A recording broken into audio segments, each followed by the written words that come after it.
And welcome back to Bros in a Landfill. Currently playing Sonic Mania, perfect run with no deaths, no game overs, not happened a single time.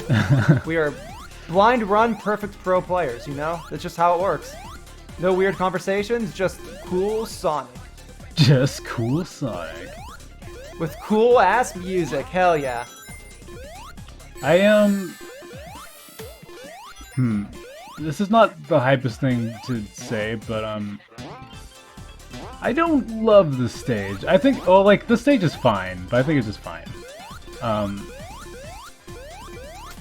I think it's just like big kind of robot base lab thing. I'm like, I don't know. It doesn't do a whole lot for me. I mean, you can't have Sonic without big robot things. Oh, I mean, like, this is like a classic kind of Sonic-y setting, and I respect it fine. I guess what makes it a bit different is that, like,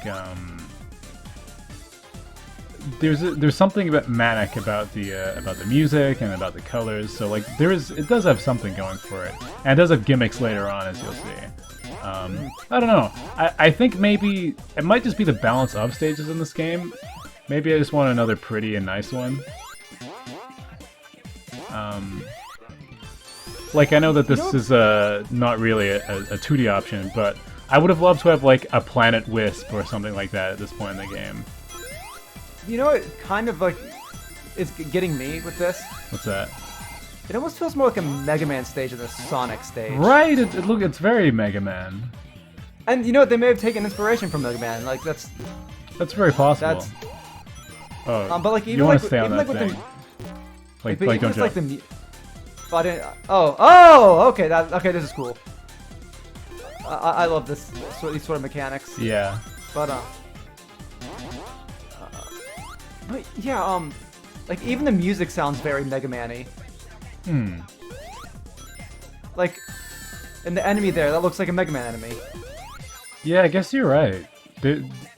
Like, I can totally imagine Mega Man running around here going blip blip blip and shooting his little pellets. It's like I mean, it's clearly still like a Sonic style song, but like it feels like if Sonic imagining of what a Mega Man song would be in the Sonic game. Yeah, you raise an excellent point. I'd never considered that before. Yeah. Same thing with, it's just all the blues, all the greens, the way that the textures are on the machines. I think even these flippy platforms feel like something that would have been in Mega Man. And then all the bouncing, like I feel like actually even like just think about like all the springs give that like very jumpy Mega Man sort of feel. Oh yeah. I actually have oh damn. That's a very classic Sonic Mania death, isn't it?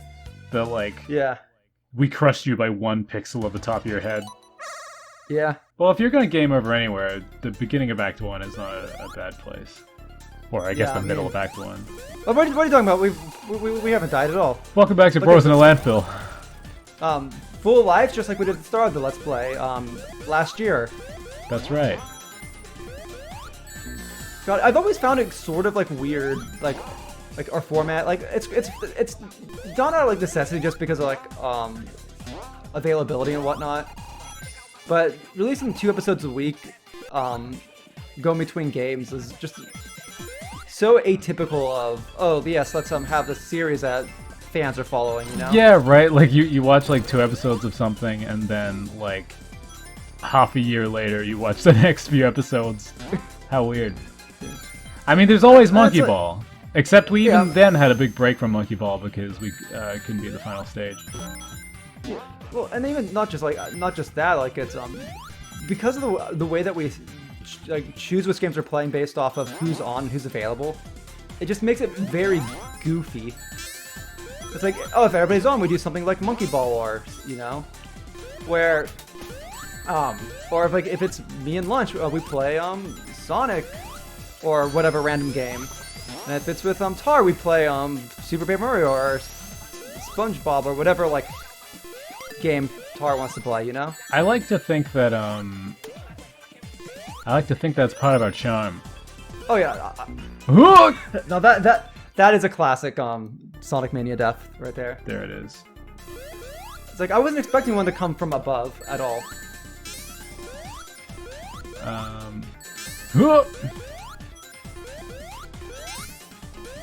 Oh shit! I did it again. I didn't realize I was that close to that bit. Yeah. And like, once I saw them, like, oh no, I gotta. That's kind of something with like sort of 2D tile-based like games, like platformers, where like different parts of the level kind of look the same. Like I feel like in a 3D game, that's much less likely to happen to me. Well, I mean, also like in a 3D game, you have a lot more avenue of responding to things. You're not just moving left and right. Yeah, there's more possibility there.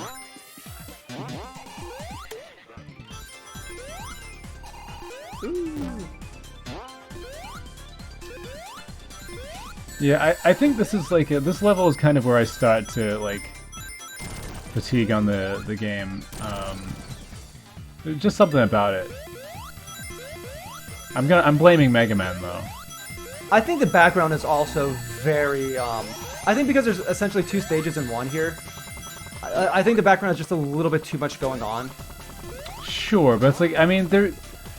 I feel like it's if there was another stage that was less intense, like before or after this, it would change it for me. Because like a lot of the stages in this game are pretty intense to look at.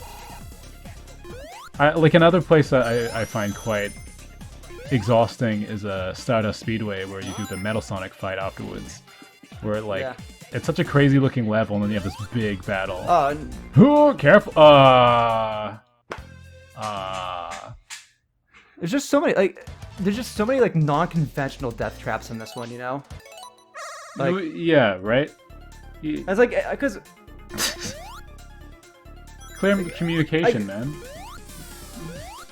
Well, for me, it's like oh, like this is a game that it tells you to keep going forward, but you don't realize it's not like you're reacting to like, oh yes, I must have this, I must stop because there's this thing that's going to kill me. It's I am currently standing on a thing that is going to kill me, and because of momentum, I won't be able to get off of it in time.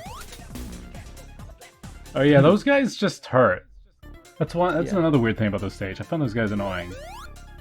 Because like they don't look spiky or electrocution-y or anything. Like you just can't touch them.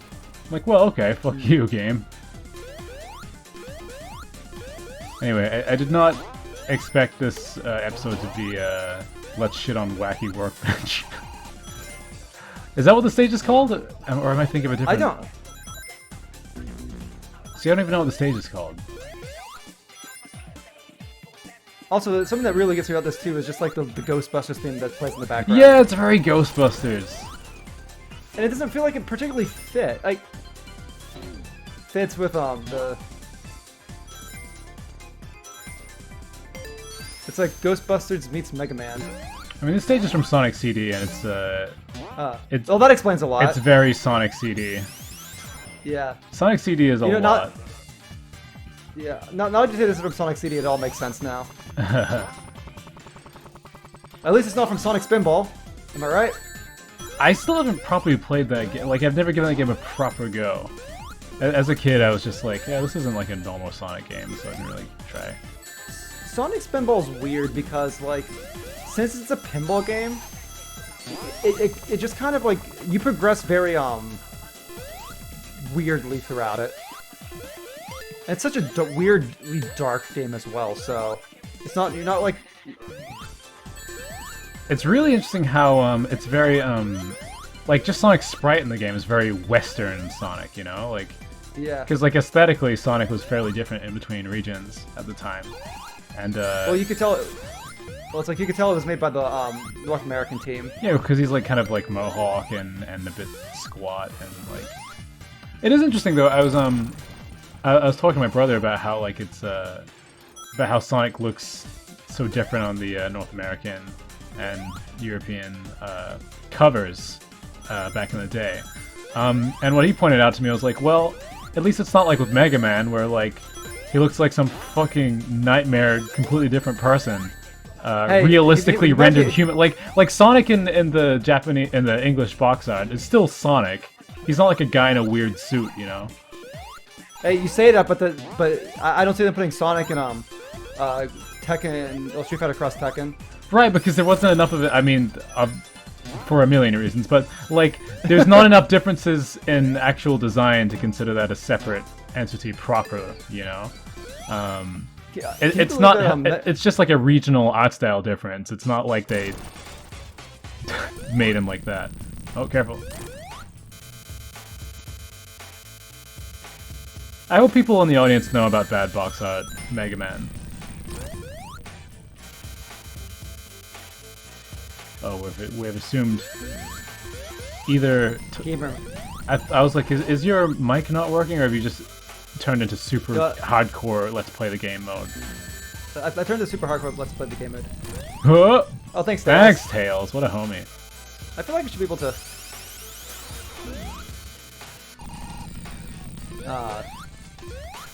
So I think this is a strategy. There we go. Left! Okay, it's not over yet. Don't get excited. Oh, shit. And next one. Yep.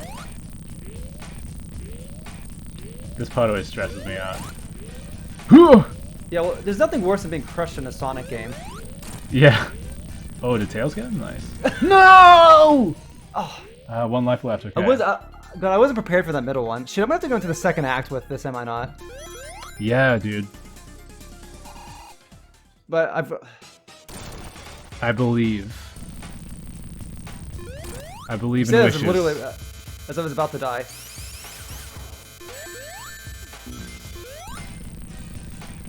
I guess what makes this, I guess just similar to the rest of the level, what makes this frustrating is it's an instant death stage, you know? Yeah, in Sonic 1, in this boss fight, you don't get rings at all. This is the final boss of Sonic 1. Well, at least that makes sense as a final boss, you know? Yeah.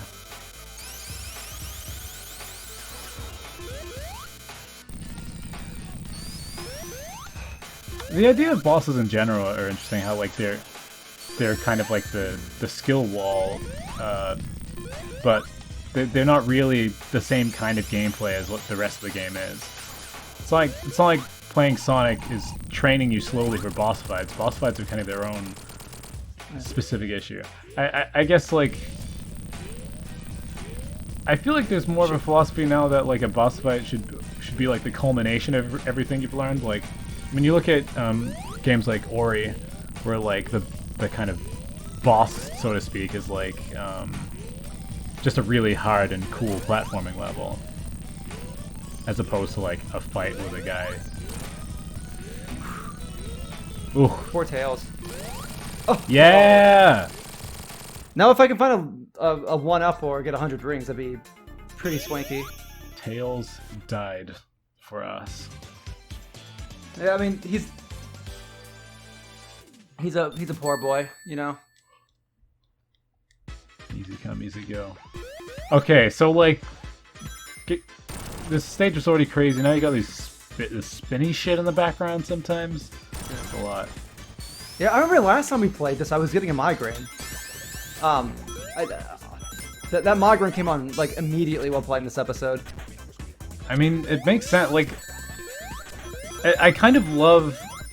It's kind of a love-hate relationship I have with some of the aesthetics. That is so cute. Yeah, this. Oh this my gosh, awesome. that is. Look at the little guy. I love this game and I love it for its aesthetic, but I also find its aesthetic like quite draining. Like, I like that this game has its own personality of just being a really souped-up version of the kind of classic 2D psychedelic art style. But if they were gonna make another 2D Sonic, which at this point seems unlikely, or it would be very different, but if they go for it, I actually hope that has a bit more of a reserved style, and just because like this game already exists, I feel like I've got my fill of this. Yeah, I'm interested in seeing like what they're gonna do, if they'll bring in like any like 2D stuff into the new Sonic game that's in development. Kind of like taking a page from the Mario Odyssey, where Mario Odyssey has like some like sorts of like 2D classic True, things. Every now and again they do some stuff like that. I mean, it's like it'd be like maybe not like entire stages, but like to have like segments of like, oh hey, you can get something cool if you beat this 2D stage part. Yeah, well, like, I mean, would be the focus. Currently, 3D Sonic involves a lot of 2D Sonic. Oh shit! Oh damn! No! Oh, do we have to continue, or is that it? No, Dude! I have to play through Act 1. Oh, we're gonna be cutting through this, so Now I can say all the fucked up shit that's not okay for the show. Okay, welcome back to Bros in a Landfill, guys. We back in Act 2. Took an embarrassingly long amount of time to get back to Act 2 because fuck that boss. We're not going to talk about how long that recording was. It's okay. Yeah, but so Lunch wanted to tell me about Sonic Colors HD because I completely I saw some things on Twitter, but you know what? I'm like, I'd rather have my friend Lunch, who's a real Sonic aficionado. A real give me the aficionado. It's been interesting. Honestly, I found Sonic Twitter to be very argumentative and kind of sensitive, maybe as well. Like people who are against the or like who are disappointed with the remaster versus people who just think it should be accepted is like it's a surprisingly intense conflict. A lot of people I think are a bit like, okay, hang on, I'm getting ahead of myself. Basically, so they're making Sonic Colors Ultimate, which is a remaster of the 2010 Sonic Colors for modern systems, and people have some issues with it, and I actually have the same issues, personally. I think that it's the alterations they made to the art style to try and modernize it, mostly make it look worse, or at least like not a great translation of the initial art style. Like, personally, I think the game running on Dolphin, like with no alterations except better frame rate and resolution, I think that looks better than what they've done to it. Really? Yeah, in my opinion. Like, one thing about the remaster is that I don't know what they've done, but the game's weirdly dark. Like, there's a lot of blacks in the palette. Which is not really what I associate with colors. Right? Like it's quite. I think it's quite weird. I also. That's bull. That is hang bullshit. on. Was that a glitch? Like that seems wrong. All right, we gotta play it super safe. Wait, I see. So it's I gotta get in the gap. Yeah. I'm just surprised it instantly killed you. That felt like a glitch. Anyway. God, this is stressful. Yeah, I'll wait until you get out of here. Almost there. Okay, run to that spring. Okay. Oh gosh, thank you. I think the game looks weirdly like it feels like they broke the lighting basically, and it's all black. I also think the bloom effect they put on Sonic himself is really ugly. Often, like there'll be like a huge kind of. His gloves will be like really shiny for some reason. Like I think they've just kind of mucked it up a bit, though. It's also confused by the fact that it feels like they showed up a lot of early builds of the remaster, like too early, so it kind of looks better in certain more recent clips. But I mostly just disagree with the creative changes they've made to the art style. And the other kind of controversy that I can think of is that the Switch version runs at 30 FPS, which seems like odd. Yeah, I mean this is a Wii game. Like if the visual upgrades they're doing are gonna make it run worse, then like I don't know, maybe they should have just kept it looking basically how it did, because I think it looked great. But anyway, so I think those are fair concerns, and I think it might have been sort of rushed out. But I think people who are upset about that are really angry, but there's a strong kind of counter movement, I guess, of people who I think they just don't like how much like there being lots of negativity in the Sonic scene, and it's like we should just be grateful that it exists. They're very kind of apologist-y. I don't know, but like I wonder if it's just because of I wonder if it's just because of COVID or something, everyone being locked away, that everyone's like just more argumentative. I believe it. This is really cute. Yeah, I like. So I like is the Amy a friend? No, she must be destroyed. Honestly, the drama isn't as interesting as you might hope. Spin that one more time, baby. Just spin the thing. No. Oh, thank you. Oh, Tails got him. Oh, thanks. That was cute. See, you know what? I needed that after the. It's like they knew. Yeah. You know, It gave you a little like breather. they knew what they did. Well, I guess that's Bros in a Landfill for this episode. All right, remember, kids, the Sonic Colors remaster should be better, but it's also not that big of a deal. Yeah. See you in 2022 when we finish this game. One more level. I'm pretty sure I'm not forgetting anything. Yeah, there we go. I mean, that's the Death Egg, or whatever. It's the egg something. Well, I guess we'll figure out what it is next time, after we finish this cutscene, obviously, because I guess next time. Monarch. Peace. Bilf. I hate you. Brett's back to Bilf. All right, I'm stopping my recording. The B stands for Brett. Brett, I'd like to fuck.